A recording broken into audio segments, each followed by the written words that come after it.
Keluarga Prabowo dan para kroni menjadi pelaksana proyek makan bergizi gratis, program populis yang syarat KKN. Saya Andri Arfian dan inilah Opini Tempo.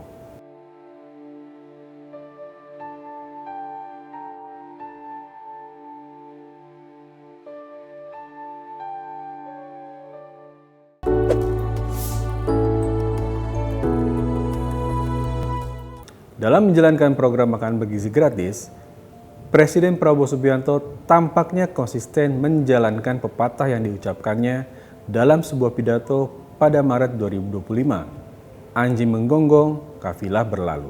Pelbagai kritik dan keluhan tak kurang-kurang disampaikan.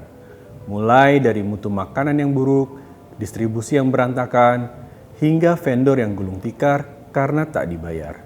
Tapi, perbaikan masih jauh dari harapan. Lebih dari sekadar dijalankan tanpa perencanaan yang matang dan minim transparansi, program unggulan Prabowo untuk meningkatkan gizi anak itu bahkan jadi ajang bagi-bagi proyek buat para kroni.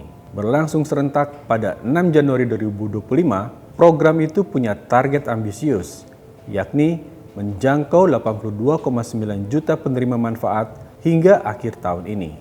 Makan bergizi gratis, kerap disingkat menjadi MBG, menyedot anggaran negara 71 triliun rupiah. Jika konsisten terserap, angka itu hanya cukup untuk memenuhi kebutuhan hingga pertengahan tahun ini. Di tengah cekaknya anggaran, keberlanjutan makan bergizi gratis kini dipertanyakan. Program itu juga berpotensi memicu risiko fiskal di kemudian hari, dari bengkaknya utang negara hingga kenaikan pungutan pajak. Tapi dengan politik komandonya, Prabowo memaksakan makan bergizi gratis segera terwujud apapun caranya. Kebijakan ini merupakan pengejawantahan janji kampanye Prabowo pada pemilihan presiden 2024. Dipercaya mendongkrak perolehan suara Prabowo dalam pemilihan umum, makan bergizi menjadi program populis yang tak disiapkan dengan saksama. Berbeda dengan penerapannya di negara lain, seperti Cina, Jepang, atau Finlandia, kebijakan ini tak melibatkan publik dalam perencanaan. Pelaksanaan MBG juga minim konsultasi dan koordinasi antara pemerintah dan para pelaku, termasuk masyarakat. Tanpa konsultasi, akseptabilitas sebuah kebijakan tak dapat diuji. Minim koordinasi, program menjadi centang perenang, termasuk soal kepastian pendanaan. Mengabaikan seluruh proses, mesin birokrasi bergerak semata atas dasar perintah presiden. Di tahap implementasi, sama porak-porandanya. Pengadaan tanpa tender telah menjadi pintu bagi praktek kolusi dan nepotisme.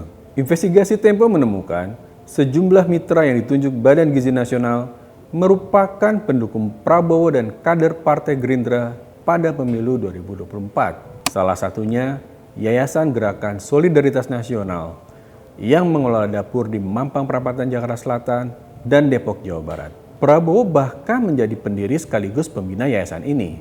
Adik dan anak Prabowo, Hasim Joyo Hadikusumo dan Ragowo Hedi Prasetyo alias Didit, duduk sebagai anggota pembina bersama Menteri Pertahanan Syafri Samsudin. Direktur Utama Pertamina Simon Aloysius Mantiri menjadi bendahara yayasan. Nama lain yang muncul adalah Lenis Kogoya. Lewat Yayasan Prabu Center 08, staf khusus Menteri Pertahanan itu mengelola dapur di Bangka Belitung, Bali, Banten, Bengkulu, dan Jakarta. Ada pula Yayasan Bosowa Bina Insani yang didirikan pengusaha Aksa Mahmud. Erwin Aksa, anak Aksa dan politikus Partai Golkar yang pernah menjadi wakil ketua tim kampanye nasional Prabowo Subianto Gibran Rakabuming Raka, adalah anggota pembina yayasan tersebut. Keterlibatan Prabowo dan orang-orang dekatnya mudah memicu konflik kepentingan serta membuat program melenceng dari tujuan. Di lapangan, sejumlah yayasan yang menjadi mitra Badan Gizi Nasional menyerahkan pekerjaan kepada vendor lain. Komisi Pemberantasan Korupsi menerima laporan harga menu berkurang dari Rp10.000 per porsi menjadi Rp8.000 per porsi.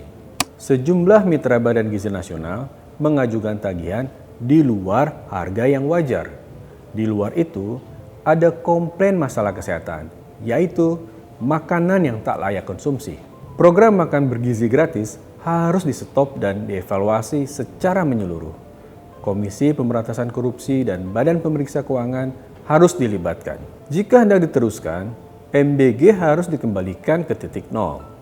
Perencanaan mesti disusun lebih saksama, termasuk menghitung ulang ketersediaan anggaran pemerintah. Pemotongan anggaran untuk program makan bergizi hanya melahirkan ironi. Di sekolah, anak makan gratis, di rumah, bapak menganggur karena dipecat dari pekerjaan. Pemotongan anggaran untuk program populis Prabowo telah menyusahkan industri di banyak sektor, sehingga mereka harus merumahkan banyak pekerja. Prabowo tak selayaknya memaksakan program hanya karena kehendak dan ambisi pribadi. Makan bergizi gratis merupakan contoh teranyar bahwa politik dan kepemimpinan komando sebuah program bisa lekas dijalankan, tapi sebentar kemudian berantakan karena perencanaan yang buruk. Kepemimpinan komando dapat pula menjadi bunker yang efektif untuk menyembunyikan niat buruk seperti korupsi, kolusi, dan nepotisme. Simak opini dan liputan selengkapnya hanya di tempo.co.